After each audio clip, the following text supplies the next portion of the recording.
Gamespot TV. Want to build your own theme park or be mayor of your own city? You can. We find out why sim games are so appealing. Plus, we break a few bones in our review of Tony Hawk's Pro Skater for the Dreamcast. And speaking of bones, Sir Daniel Fortescue is back in a whole new Victorian adventure in Medieval 2. Stick around. It's game time.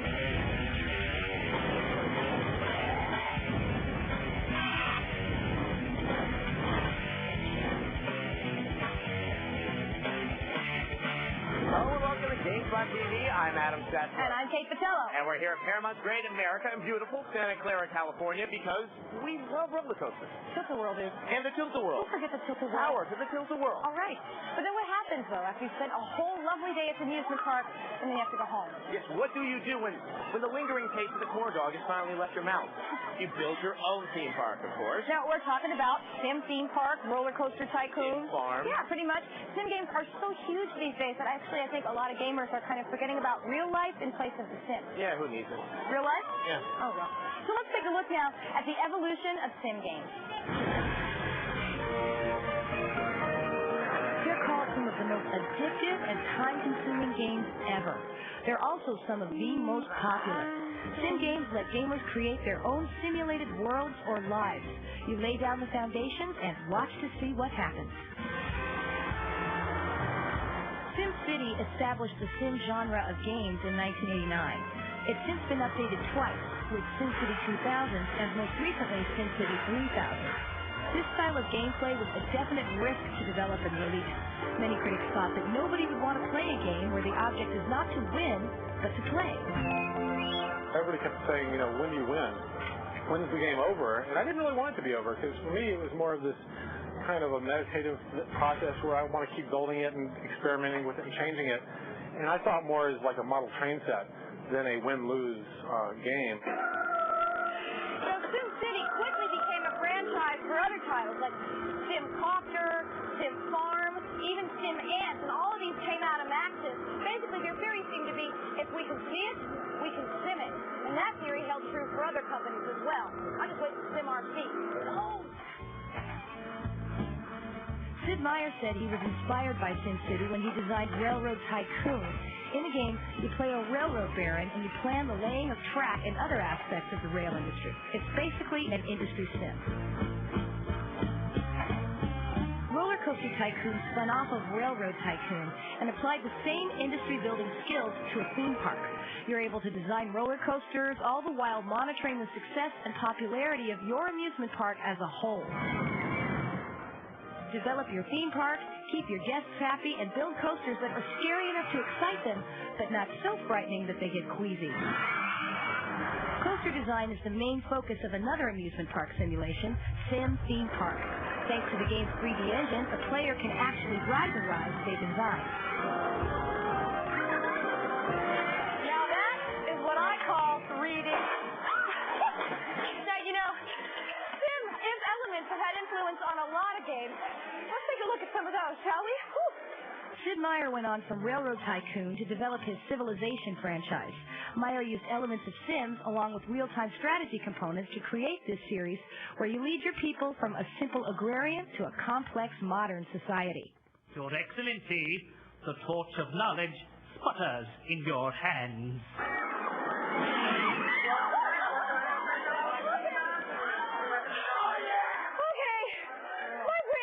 Stomach now. Yeah, stomach, brain, that way. Push now. The sim game of this year really has been, of course, The Sims. I've spent so much time with my own Sims that I think I'm pretty much forgetting about my own life. How do I get out of this thing?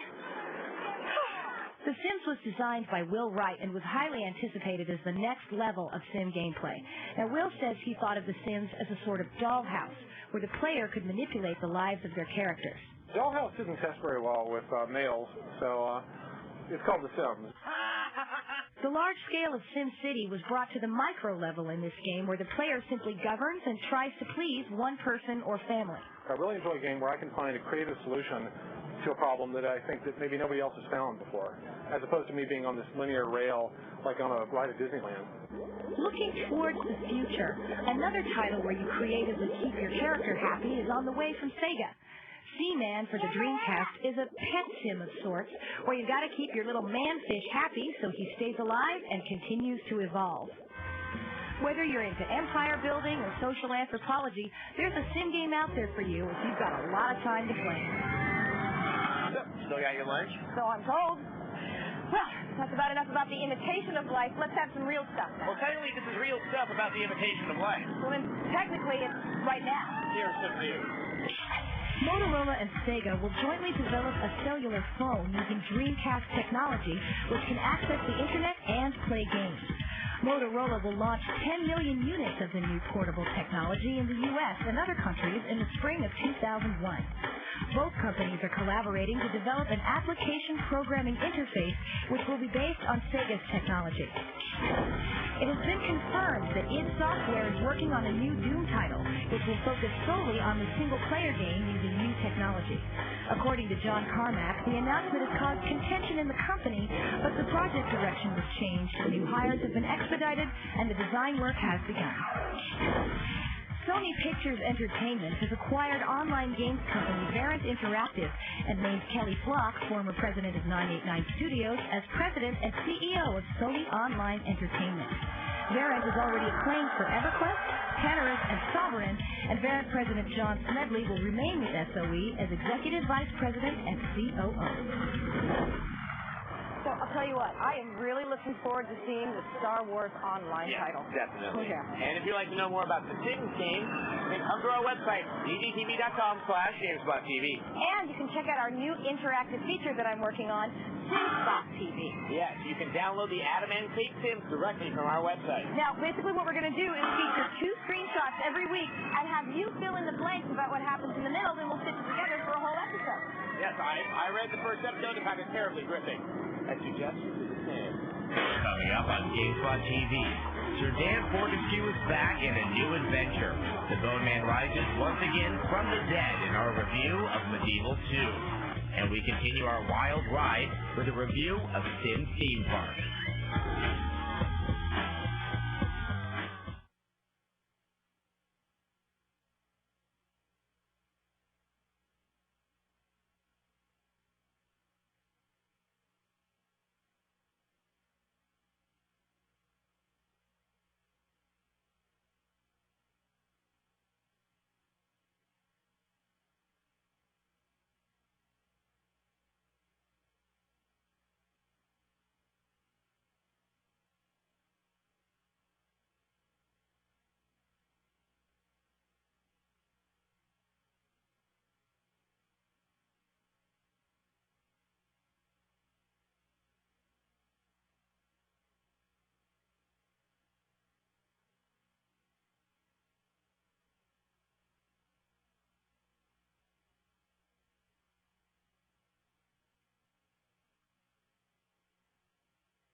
Welcome back to Gamespot TV at Paramount's Great America.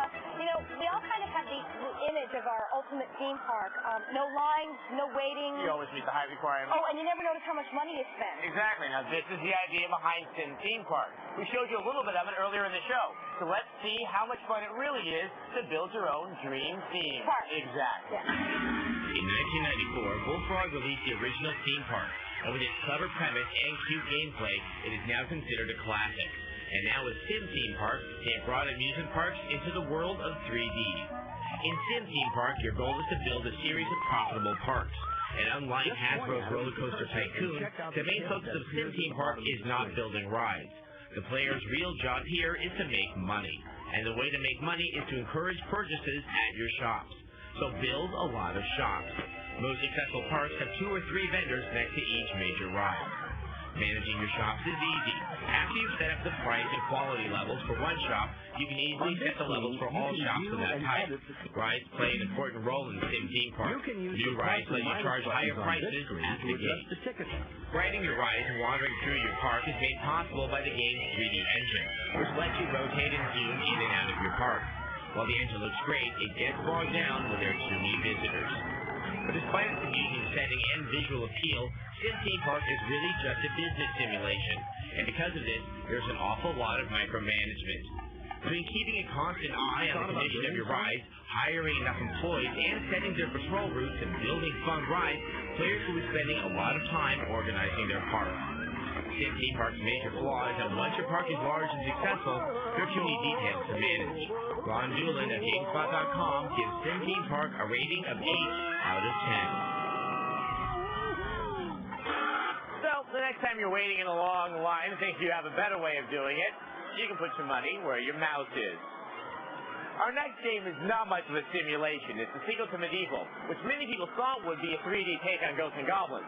But it wasn't. Nonetheless, it was good enough to merit a sequel, so here's Medieval 2. The original Medieval was a 3D puzzle-solving game with hack-and-slash gameplay thrown in between.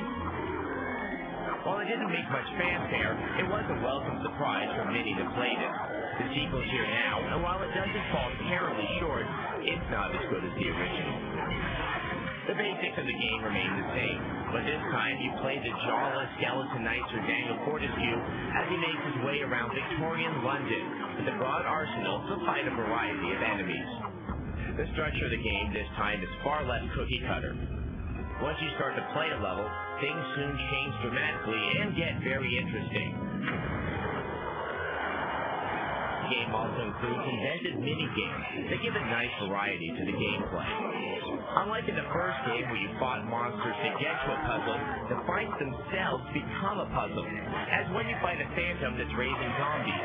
In order to incur any damage on him, you must wait until he's casting his spell. Not all the changes in the game are good. The camera works pretty well, but has more than enough moments of working against you as you fall off the platform and die. Jumping was pretty much absent from the original game, but here it is unfortunately all too present. Medieval 2 seems like the game that the makers wanted to design the first time round.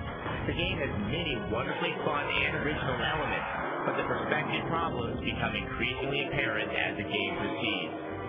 If you're a fan of the original, don't necessarily avoid this game, but just be aware. Video Games gives it a 7.6 out of 10. And remember, it ain't over till the fat bearded lady takes it in the noggin with a hammer. And on that note, let's move to a more roller coaster type flavor again and talk about one of the fastest, curviest racers out there. Here's a tip for Wipeout 3. To get the most out of the hyper-speed, vomit-inducing racer that is Wipeout 3, try these tricks. To unlock all the tracks, enter WizPig as your name. To get the 4 prototype tracks, enter Cater W. And for infinite shields and thrusts, enter Jordy. Check it out, Reign of Change. So if you didn't catch that Wipeout 3 cheat, then come to the Gamespot TV website where you will not only find that one, but many other cheats to keep you the fastest high-flying speed demon on your block. And if you have a cheat of your own you'd like to share, just drop us an email at gamespot@ddtv.com, or you can just post it on our message boards, which can be found through our brand spanking new Interact section. What's that for change? All right, let's go. Coming up on Gamespot TV. The best skateboarding title ever is now out on your Dreamcast. We have a review for Tony Hawk's Pro Skater. And we have a preview of the upcoming Aqua title, Echo the Dolphin.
Definitely one of the top-selling and best-reviewed titles of last year with an equally high coolness ratio was Tony Hawk's Pro Skater. And it was reviewed by us for the PlayStation. It's come out for the N64. And now it's available for the Dreamcast. And believe us, it's worth a second look.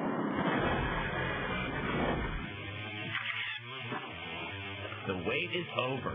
The Dreamcast version of Tony Hawk's Pro Skater has thrashed its way into stores. This title utilizes the advanced hardware, resulting in clean textures and smooth and still frame rates. For those of you not familiar with the title, Tony Hawk's Pro Skater is an arcade-oriented take on the world of skating. The objective is to collect videotapes by scoring high through the execution of complex skating tricks. You can also collect tapes by grinding objects such as school lunch tables. The videotapes allow you to unlock new levels and skateboards, as well as increase your skater's stats. The game's 10 real-life skaters have been broken up into two groups, vert skaters and street skaters. These groups' unique traits become evident when special tricks are performed. What grabs you are the game's visuals. Every texture is flawless, with only minimal pop-up, and the frame rate is solid as a rock. The control is incredibly simple.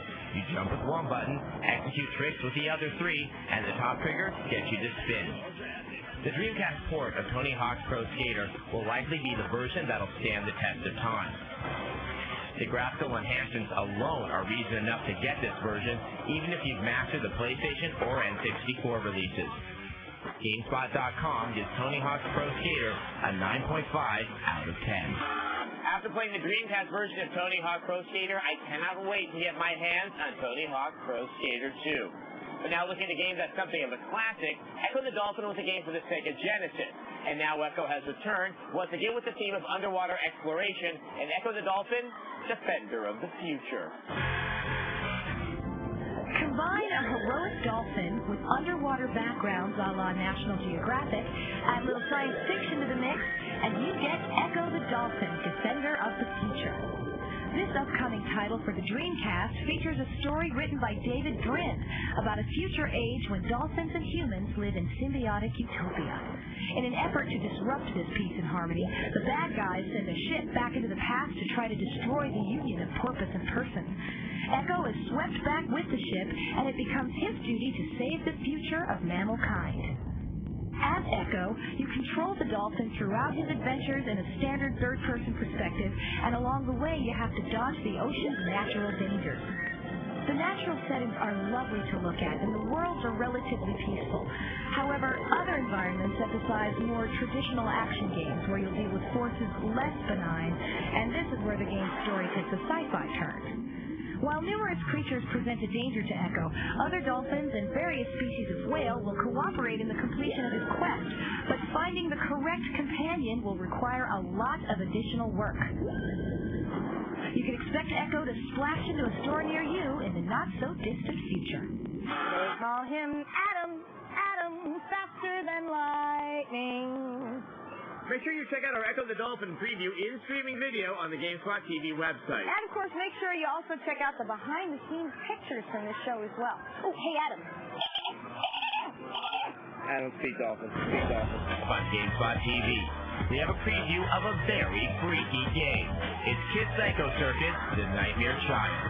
And we have a strategy guide for Vagrant Stories, our favorite RPG so far this year.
first female member of the band Kiss. How did you know there wasn't one already? Well, pile on the makeup and get ready to bang your head, because Kiss is back and they're scarier than ever. Not just scary, psycho.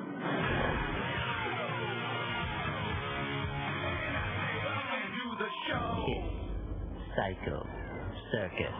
Kiss is back with a vengeance, raising a new Kiss army. Is it too much? It always is. That's why it's Kiss. Now in development, the computer game Kiss Psycho Circus: The Nightmare Child is based on the Kiss Psycho Circus comic book series by Todd McFarlane, the creator of Spawn. Developer Third Law Interactive, a startup group composed of Ion Storm refugees, is using a modified version of Monolith's ListTech engine. You'll have to contend with large groups of demon spawn, the creations of some unborn evil that's somehow altering reality. Now, as the game progresses, you advance from mere mortal to a creature with godlike powers, based on McFarlane's characterizations of the Elder, who are alter egos of the members of Kiss. Gameplay will vary as you control each of the four Elders with different environments, powers, and challenges. We wonder what Gene Simmons' tongue will do, but we'll whisper the release to find out. Kiss Psycho Circus: The Nightmare Child should be on store shelves this summer. And evil fighting rock stars never looked so good. Now on this mutated note, Computer Artworks' new title, Evolva, is out. The company hasn't much experience making games, but they have done many special effects for movies. Now, we're still trying to figure out if the game is good or not, but we can say quite confidently that their experience has paid off with the opening movie.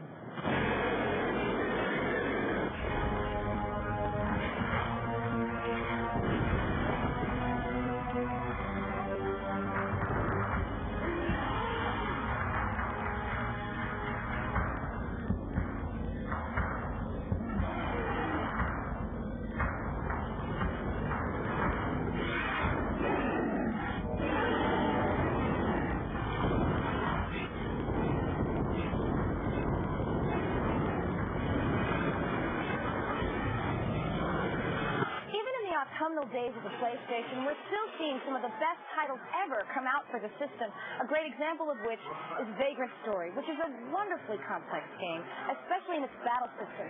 So here are a few tips that will hopefully further enhance your adventure. Squaresoft's Vagrant Story is an engaging RPG adventure chock full of medieval mayhem, so you're going to need all the help you can get. Here are a few tips to get you through those potential trouble spots. Tip 1. The enemy's affinity is key in determining your chances of victory. Use attacks that oppose your foe's affinity. For example, the fire elemental obviously has a fire affinity, so be sure to use a weapon with a high water affinity. From a defensive posture, equip armor that is high in fire. Using any magic attack that decreases your foe's affinity or increases yours will be a dramatic help in your battles. Further details about affinity can be found in the quick manual, which we suggest you read. Tip 2. Like the old saying goes, sometimes the best offense is a good defense. When attacking bosses or other risk breakers, use the reflect damage defense ability when they attack you. It might actually take more damage off that way than with your own weapons. Tip 3. Keep an eye on your risk level. As fun as it is to pull off eye-catching chain attacks, you might find yourself with staggeringly high risk levels. Remember, the higher you are, the harder it is to connect, making you more vulnerable to attacks.